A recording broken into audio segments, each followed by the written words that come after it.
कहते हैं, दो न्याय अगर तो आधा दो, पर इसमें भी यदि बाधा हो तो दे दो केवल 5 ग्राम, रखो अपनी धरती तमाम, हम वही खुशी से खाएंगे, परिजन पर हंसी ना उड़ाएंगे। पर दुर्योधन वो भी दे ना सका, आशीष समाज की ले ना सका, उल्टा हरि को बांधने चला, जो असाध्य था उसे साधने चला। जब नाश मनुष्य पर छाता है, पहले विवेक मर जाता। सर इसमें दिल्ली बिल का सार है। सर हम न्याय की गुहार लगाने आपके सामने आए हैं, अपने हक मांगने आए हैं, अपने हक से ज्यादा मांगने नहीं आए। सर मैं अपने वक्तव्य को 3 भाग में बांटता हूं। पहला कि ये बिल कैसे एक राजनीतिक धोखा है, पॉलिटिकल फ्रॉड है। दूसरा, ये कैसे एक संवैधानिक पाप है, कॉन्स्टिट्यूशनल सिन है। और तीसरा कि ये एडमिनिस्ट्रेटिव लॉकजैम यानी कि प्रशासनिक गतिरोध दिल्ली में कैसे पैदा कर देता है। सर पहला, राजनीतिक धोखा। यह कहानी है सर 1977 से लेकर 2015 की।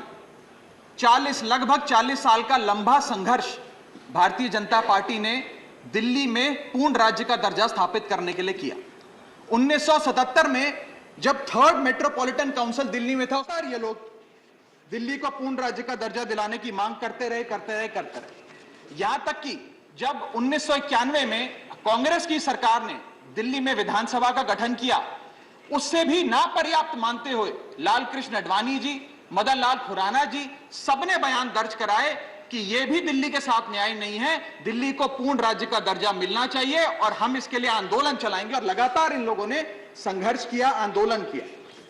सर 1998, 1999 में फिर अपने मैनिफेस्टो में बीजेपी ने, ये 1999 का मैनिफेस्टो है, ये जारी कर कहा कि हम दिल्ली को पूर्ण राज्य का दर्जा देंगे। Page number 132, point number 31, we will give full statehood to Delhi. Sir इन लोगों ने बड़ा आंदोलन चलाया, संघर्ष किया, सड़कों पे लाठियां खाई, न जाने क्या क्या किया दिल्ली को पूर्ण राज्य का दर्जा दिलाने के लिए। और अंततः वो दिन आया जिस दिन वाजपेयी सरकार और वाजपेयी सरकार के उप प्रधानमंत्री आदरणीय लाल कृष्ण आडवाणी जी इस सदन के भीतर एक बिल लाए, द कॉन्स्टिट्यूशनल अमेंडमेंट बिल 2003, जो दिल्ली को पूर्ण राज्य का दर्जा देता है। यह बिल आडवाणी जी इस सदन के भीतर लाए और कहा कि दिल्ली को अधिकार देने की जरूरत है, दिल्ली को पूर्ण राज्य का दर्जा भाजपा दिलाएगी। यहां भी बात खत्म नहीं होती सर। इसके बाद 2013 के अपने मैनिफेस्टो में बीजेपी ने कहा हम पूर्ण राज्य का दर्जा देंगे। इनकी जून 2013 में नेशनल एग्जीक्यूटिव की मीटिंग हुई, उसमें मता पास कर कहा हम दिल्ली को पूर्ण राज्य का दर्जा देंगे। यहां तक कि इनके सांसद डॉक्टर हर्षवर्धन ने बयान दिया कि जब आदरणीय नरेंद्र मोदी जी देश के प्रधानमंत्री बनेंगे, हम दिल्ली को पूर्ण राज्य का दर्जा देंगे। ये इन सब ने सर लगातार बातें कही और दिल्ली को पूर्ण राज्य का दर्जा दिलाने की मांग लगातार भारतीय जनता पार्टी दिल्ली वालों के सामने रखती रही। सर ये बिल सिर्फ संविधान का और लोकतंत्र का अपमान नहीं है, यह बिल लाल कृष्ण आडवाणी जी का, अटल बिहारी वाजपेयी जी का, मदन लाल खुराना जी का, सुषमा स्वराज जी का, अरुण जेटली जी का, सबका अपमान करने का और उनके 40 साल के संघर्ष को मिट्टी में मिलाने का काम करता है। सर मैं माननीय गृह मंत्री जी का बयान लोकसभा में सुन रहा था। उन्होंने कहा कि नेहरू जी ने, पंडित नेहरू ने यह बात रखी थी कि दिल्ली को पूर्ण राज्य का दर्जा नहीं मिलना चाहिए। मैं माननीय गृह मंत्री जी से कहना चाहता हूं, नेहरूवादी मत बनिए, आडवाणीवादी बनिए, वाजपेयीवादी बनिए और दिल्ली को पूर्ण राज्य का दर्जा देने का आज आपके पास ऐतिहासिक मौका है। दिल्ली को पूर्ण राज्य का दर्जा दीजिए। सर इस बिल को लाने का असल कारण क्या है, यह बिल क्यों लाया गया है? पिछले 25 साल में दिल्ली में 6 बार विधानसभा के चुनाव हुए, 6 के 6 चुनाव भारतीय जनता पार्टी बुरी तरीके से हारी। यहां तक कि 2015 और 20 में आजाद भारत के इतिहास की सबसे बड़े जनादेश की सरकार अरविंद केजरीवाल ने दिल्ली में बनाई। क्योंकि ये पिछले 25 साल चुनाव नहीं जीत पाए और अरविंद केजरीवाल और आम आदमी पार्टी के आने के बाद ये जानते हैं कि अगले 25 साल भी ये लोग चुनाव नहीं जीत पाएंगे, तो सरकार को नष्ट करने का काम कर रहे हैं। क्या ना रहेगी सरकार और ना रहेगा चुनावों का महत्व, ना रहेगा बांस, ना बजेगी बांसुरी। लेकिन मैं आज इस मंच से भाजपा से अनुरोध करूंगा कि कम से कम लाल कृष्ण आडवाणी जी को न्याय दीजिए, कम से कम उनकी इच्छा पूरी करिए, दिल्ली को पूर्ण राज्य का दर्जा दीजिए। सर, मेरा दूसरा भाग कि कैसे यह बिल एक संवैधानिक पाप है। सर, पहली चीज, ये abuse of ordinance making powers है, आर्टिकल 123 जो संविधान का देता है। संविधान ये कहता है, और वाईवी चंद्रचूड़ साहब का AK Roy versus union of India एक बड़ा महत्वपूर्ण लैंडमार्क जजमेंट है, जिसने कहा कि ऑर्डिनेंसेस सिर्फ आपातकालीन और विषम परिस्थितियों में लाए जाएंगे। ऐसी कौन सी आपातकालीन और विषम परिस्थितियां आ गई कि आपको सुप्रीम कोर्ट के फैसले को 8 दिन के भीतर बदलना पड़ गया? दूसरा सर देखिए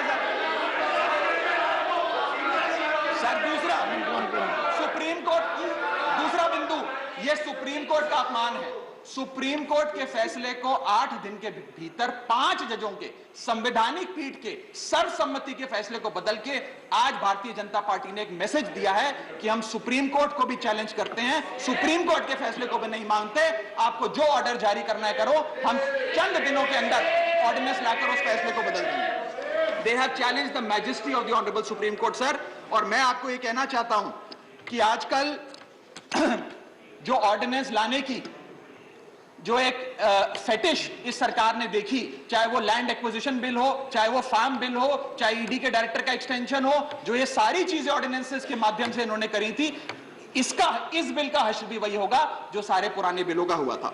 सर, थर्ड बिंदु कि कैसे ये बिल संघीय ढांचे को एरोड करता है। हमारा भारत का संविधान और सुप्रीम कोर्ट का 2023 का 2018 का संवैधानिक पीठ का फैसला कहता है कि दिल्ली के पास एक यूनिक फेडरल आइडेंटिटी है, यूनिक कॉन्स्टिट्यूशनल आइडेंटिटी है, और भारत का संविधान जो हमें संघीय ढांचा देता है, जो शक्तियां देता है, उन शक्तियों को एनक्रोच करने का काम यह सरकार करती है, हमसे अफसरशाही और तमाम शक्तियां छीनकर। मैं आपको सुप्रीम कोर्ट का वो एक वाक्य पढ़ के सुनाना चाहूंगा।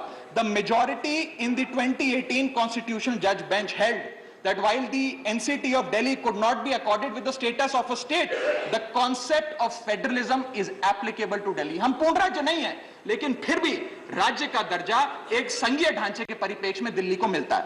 उसके बाद सर, इन लोगों ने तो कमाल ही कर दिया, आज बिना संवैधानिक संशोधन लाए संविधान को बदल दिया, मात्र एक एक्ट ऑफ पार्लियामेंट से, जो आज तक शायद भारत के इतिहास में कभी नहीं हुआ।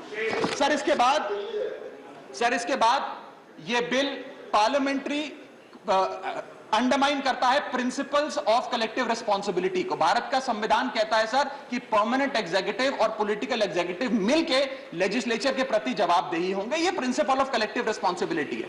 इसमें से परमानेंट एग्जीक्यूटिव यानी कि अफसरशाही को छीनकर ये पूरी तरीके से कलेक्टिव रिस्पांसिबिलिटी का प्रिंसिपल, जिसपे सरकारें चलती हैं देश में, उसे ध्वस्त करता है। और आखिरी बिंदु, संवैधानिक अपराध का, ये ट्रिपल चेन ऑफ अथॉरिटी को तार तार करता है sir. Triple chain of accountability ये होती है कि अफसरशाही की जवाबदेही मंत्री को, मंत्री की जवाबदेही लेजिस्लेचर को, और लेजिस्लेचर की जवाबदेही जनता को। इसमें से अगर आप अफसरशाही हटा देते हो तो फिर जवाबदेही की जो ये ट्रिपल चेन ऑफ अकाउंटेबिलिटी ध्वस्त हो जाती है। तो ये काम करके संवैधानिक अपराध एक प्रकार से सरकार ने किया है। सर, मेरा आखिरी भाग, ये कैसे एक एडमिनिस्ट्रेटिव हाराकिरी, एक एडमिनिस्ट्रेटिव गतिरोध पैदा करता है। ये कहता है सिर्फ उपराज्यपाल ही ट्रांसफर पोस्टिंग करेंगे एक समिति के माध्यम से, यानी कि अफसर अब मुख्यमंत्री की नहीं सुनेगा, मंत्रियों की नहीं सुनेगा। अगर अब दिल्ली में किसी के घर में बिजली नहीं आ रही, पानी नहीं आ रहा, किसी के बच्चे का स्कूल में दाखिला नहीं हो रहा, तो वो उपराज्यपाल के पास जाएगा, अपने मंत्री मुख्यमंत्री के पास नहीं जाएगा। क्या लोग जानते हैं उपराज्यपाल कहां रहता है? उपराज्यपाल कौन सी विधानसभा से चुनाव लड़ा, उपराज्यपाल ने कौन सा चुनाव जीता? लेकिन सारी शक्तियां एक चुनी हुई सरकार से निकालकर उपराज्यपाल को देता है। यह आगे कहता है सर ये बिल कि हम एलजी को सोल डिस्क्रिशन देते हैं, स्वयं के विवेक से फैसले लेने की तमाम शक्तियां। आज तक उपराज्यपाल और गवर्नर काउंसिल ऑफ मिनिस्टर्स की एड एंड एडवाइस से बाध्य थे, लेकिन यह बिल उपराज्यपाल को सुपरसीडिंग पावर देता है। आगे सर, यह बिल जितने भी ब्यूरोक्रेट्स हैं उन्हें एक जुडिशियल अथॉरिटी बना देता है। यह कहता है अफसरशाही तय करेगी कि मंत्री का फैसला सही है कि मंत्री का फैसला गलत है, और अगर अफसर को मंत्री का कोई फैसला पसंद नहीं आया तो अफसर मंत्री का फैसला लागू करने से मना कर सकते हैं। और सर, यह बिल अथॉरिटी, कमीशंस और कॉरपोरेशंस बनाने की तमाम, गठन करने की, नियुक्ति करने की शक्तियां सारी की सारी केंद्र सरकार को दे देता है, यानी कि सरकार की चाबी एक प्रकार से केंद्र सरकार को हाथ में पकड़ा देता है। सर, माननीय गृह मंत्री जी ने कहा था कि आम आदमी पार्टी एक सुपारी सी जितनी पार्टी है, एक सुपारी जितनी छोटी सी पार्टी है। सर, ये वो सुपारी जितनी पार्टी है जो आजाद भारत के इतिहास का फास्टेस्ट ग्रोइंग पॉलिटिकल स्टार्टअप कहलाती है। ये वो सुपारी जितनी पार्टी है जिसने 3 बार भाजपा को दिल्ली में हराया और 2 बार 2015 और 20 में आजाद भारत के इतिहास की सबसे बड़ी जनादेश की सरकार बनाई। ये वो सुपारी जितनी पार्टी है जिसने पंजाब में भाजपा को लगभग शून्य पर लाकर खड़ा कर दिया। ये वो सुपारी जितनी पार्टी है जो 10 साल में राष्ट्रीय पार्टी बनी। ये वो सुपारी जितनी पार्टी है जिसके 161 विधायक और 11 सांसद है। और ये वो सुपारी जितनी पार्टी है जिसका काम देखने के लिए first lady of United states of America और यूनाइटेड जनरल के पूर्व प्रमुख बान की मून आते हैं। सर, मैं आज अपने साथी जो आंध्र प्रदेश और उड़ीसा की सरकार चलाते हैं उन्हें कहना चाहूंगा, आपकी जरूर कुछ मजबूरियां रही होंगी जिसके चलते आपने ये फैसला लिया इस सरकार के इस बिल का समर्थन करने में। कुछ तो मजबूरियां रही होंगी, यूं ही कोई बेवफा नहीं होता। लेकिन मैं आपको कहना चाहता हूं कि आग जब लगेगी तो बहुत दूर तक जाएगी। राहत इंदौरी साहब का एक बड़ा महत्वपूर्ण शेर है, अगर खिलाफ है होने दो, जान थोड़ी है, ये सब धुआं है, आसमान थोड़ी है, लगेगी आग तो आएंगे कई घर जद में, यहां सिर्फ हमारा मकान थोड़ी है। लेकिन जब आपके घर में आग लगेगी, आम आदमी पार्टी आपके साथ खड़ी होगी, मैं आपको विश्वास दिलाता हूं। और सर, मैंने अपनी बात शुरू करी थी महाभारत के एक अंश से, मैं समाप्त भी महाभारत के एक अंश से करूंगा। सर, बीच कुरुक्षेत्र के मैदान में जब युद्ध प्रारंभ होने वाला था तो युधिष्ठिर ने शंखनाद करने से पहले एक घोषणा करी और कहा कि ये धर्म की लड़ाई है। मेरी सेना में खड़े मेरे पीछे जितने योद्धा हैं, अगर उन्हें लगता है कि धर्म मेरे साथ नहीं कौरवों के साथ है, तो मेरी सेना छोड़कर सामने वाली मेरी दुश्मन की सेना में जाकर खड़े हो जाएं, उनकी ओर से युद्ध करें। और अगर कौरव सेना में कोई योद्धा है जिसे लगता है कि धर्म युधिष्ठिर के साथ है, पांडवों के साथ है, तो आप कौरवों की सेना छोड़कर मेरी सेना में आइए, मैं बाहें फैलाकर आपका स्वागत करूंगा। उस समय कौरवों का एक भाई युयुत्सु कौरव सेना छोड़कर पांडवों की ओर आया और पांडवों की ओर से युद्ध लड़ा। मैं उसी बात का जिक्र करते हुए आज इस सदन में बैठे तमाम सांसदों को कहना चाहता हूं, राज्यसभा काउंसिल ऑफ स्टेट्स है, हम लोग काउंसिल ऑफ स्टेट्स है, जहां ज्यादा जिम्मेदारी बनती है राज्यों के हकों की, अधिकारों की रक्षा करने की। मैं मांग करता हूं, आज आप लोग पार्टी लाइन से ऊपर उठकर, विचारधारा से ऊपर उठकर संविधान को बचाने के लिए, लोकतंत्र को बचाने के लिए इस बिल को हराइए। आज ये इतना असंवैधानिक और गैर कानूनी बिल अगर ये सफल हो गया तो हो सकता है आज के बाद आने वाले समय में ये लोग देश में चुनाव ही ना कराएं, चुनावी प्रक्रिया को खत्म करने से। बहुत बहुत शुक्रिया। डॉक्टर